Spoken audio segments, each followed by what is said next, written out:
tuendeleze kujifunza Qur'an na hadithi.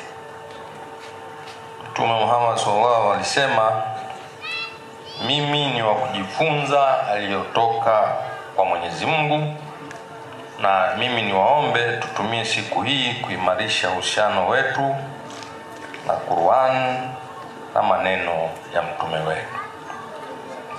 Lakini swala la pili ambalo ninawasisitiza ni kufuata sunna katika maadhimisho haya.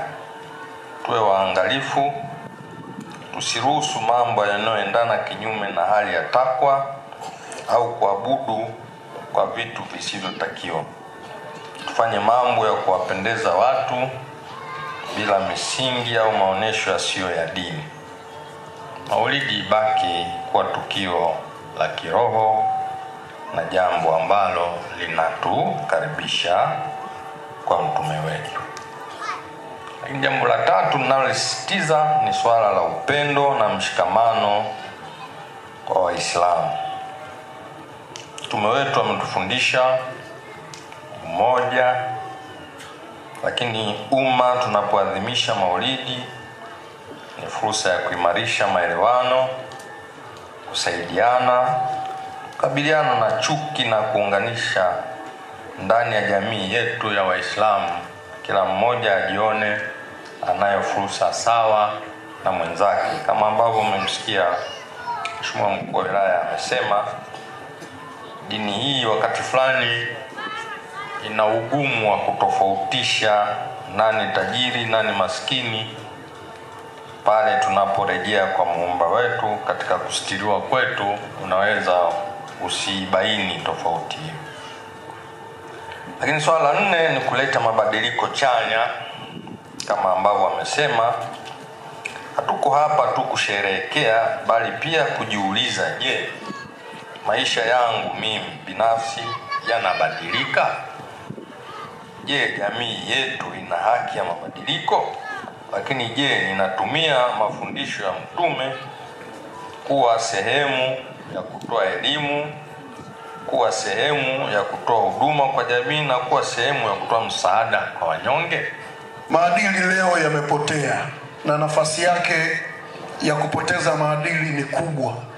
Mwaka juzi nilipata fursa ya kuja kwenye shughuli hapa na nilisema, Mheshimiwa mgeni rasmi, kwa bahati mbaya katika manispaa ya Songea, hapa Ruvuma tulipo ndipo panapoongoza kwa tabia mbaya za watu.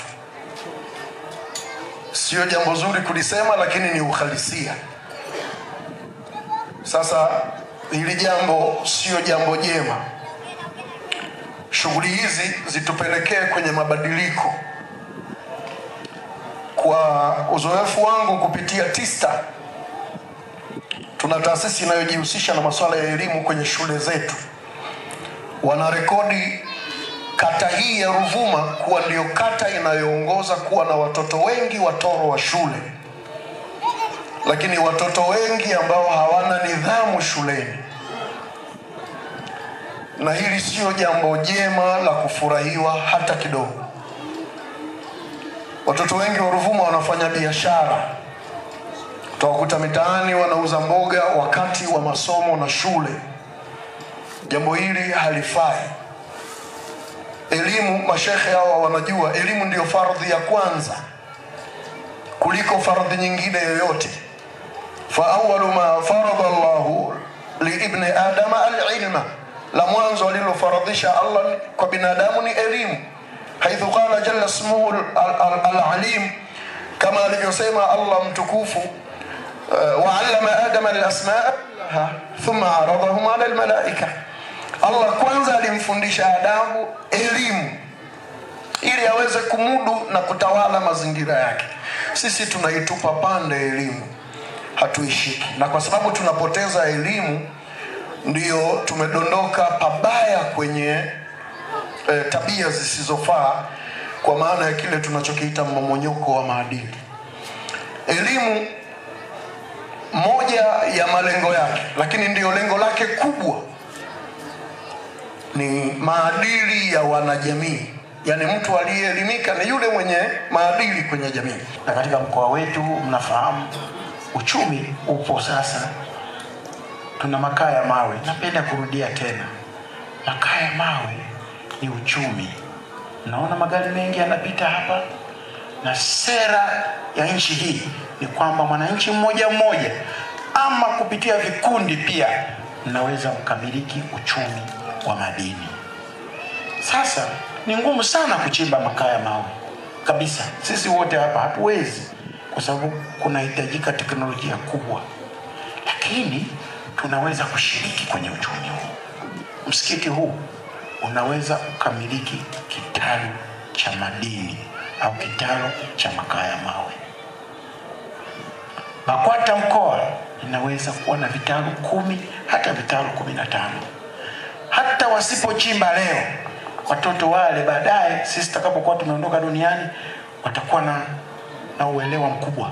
Watazungumza na Machina, watazungumza na watu wengine walio na ma-excavator, walio na makatapila, watapata asilimia yao. Kwa hiyo napenda niwaombe msiache kujishughulisha na mambo hayo.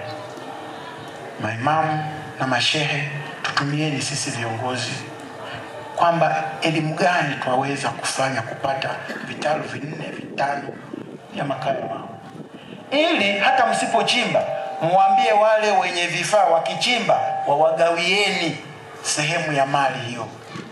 Hilo linawezekana.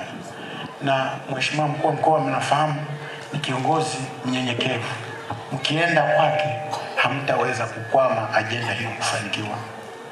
Lakini hata mimi mkija ofisini kwangu hamtarudi mikono mitupu, kwamba nishindwe kabisa kuwasaidieni kumtafuta mtu wa madini au vijana wanaweza kutafiti madini huko msituni, angalau mkapata vitalu 2, 3. Nafikiri liko ndani ya uwezo wetu.